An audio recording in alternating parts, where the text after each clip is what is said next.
Hello everyone. Um, so in our last video we discussed about the pure substances and impure substances, which components or which substances can be kept under the category of pure substances, and we discussed about elements and compounds and the types of elements, which are basically metals, non-metals and metalloids. So we will continue from where we left. So we discussed already about metals and non-metals. Now the third category of elements, which is metalloids. So metalloids are those elements which neither have all the properties of metals nor they show all the similarities with non-metals. That means they have intermediate properties of metals and non-metals. That means sometimes they resemble like a non-metal, sometimes they resemble like a metal. So these kind of elements which do have some similarity with metals also and with non-metals also, such elements are known as metalloids. For example, silicon, germanium, etc. So what are their properties which may be similar with metals or with non-metals? So basically they are solid like metals, but their malleability and ductility is not very high. That means they are quite brittle in nature. Second thing is that they are not very good conductor of electricity like metals, but they are not very bad conductor of electricity like non-metals.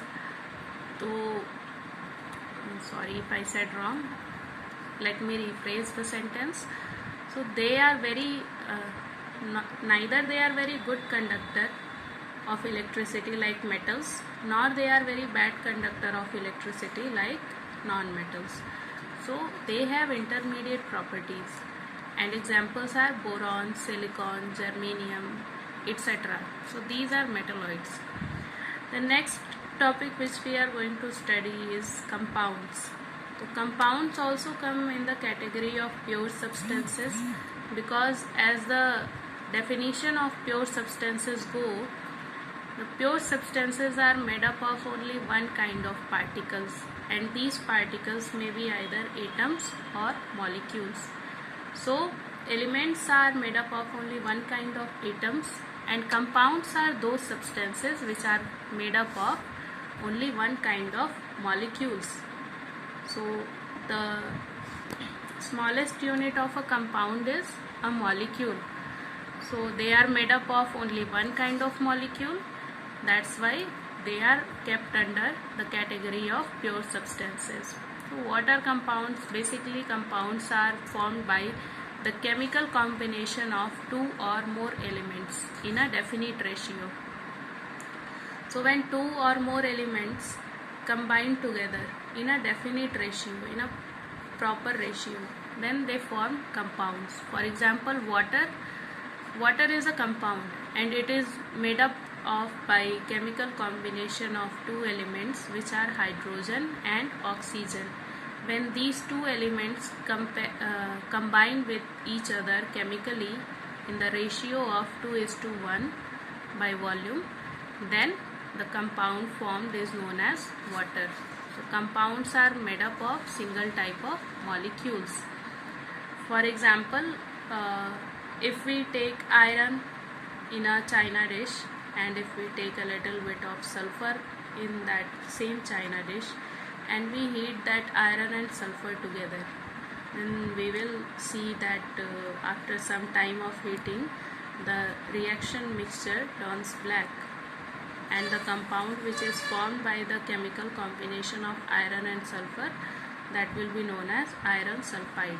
So that is example of a compound, because it is being formed by the chemical combination of iron and sulfur, and the formula of this compound is FeS. So one molecule of iron sulfide will have this formula. It will have one atom of iron and 1 atom of sulfur combined together. So next is mixtures. What are mixtures? Mixtures are those substances which are formed by the physical mixing of different type of particles. So if we take that iron and sulfur, again let's assume that we are taking that iron and sulfur in the same china dish and we mix it with the help of a spatula, then you will be able to see iron and sulfur particles differently. So you will be able to distinguish between those two particles. You will be able to tell that here these black particles are iron particles, these yellow particles are sulfur particles, because you have mixed them with the help of a spatula only. They are in physical combination, they have not combined chemically, and then it will be known as an iron and sulfur mixture because there is a physical combination only, they have not reacted chemically. So those substances which are formed by the physical combination of different type of particles, they are known as mixtures, and mixtures are of two types. So first type of mixture is a homogeneous mixture and second type is a heterogeneous mixture. What are homogeneous mixture? Those mixtures in which the component particles means the particles from which the mixture is made up of. So if you cannot distinguish the component particles in a mixture, then that mixture will be known as homogeneous mixture. We will study more properties again. So those mixtures in which the component particles are not distinguishable from one another, they are known as homogeneous mixture. For example, sugar solution, salt solution, alloys, etc. If we take example of a sugar solution, then you will be able to see that when you dissolve the sugar completely in water, you won't be able to see the sugar particles differently. You won't be able to see water particles, you won't be able to see sugar particles distinguishedly or separately because they will be mixed together completely. So sugar solution is an example of homogeneous mixture. Next is heterogeneous mixture. So heterogeneous mixtures are those mixtures in which the component particles, that means those particles from which the mixture is made up of, those component particles, if they are distinguishable from one another, that means if you can see them separately through the naked eyes, then they are known as heterogeneous mixture. For example, chalk and water. If you mix chalk in water, you will be able to see chalk particles separately.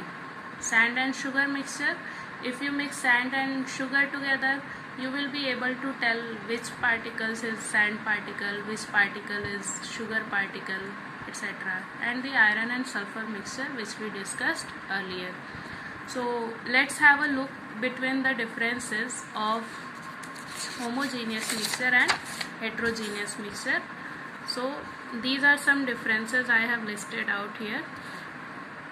The main differences between homogeneous and heterogeneous mixture.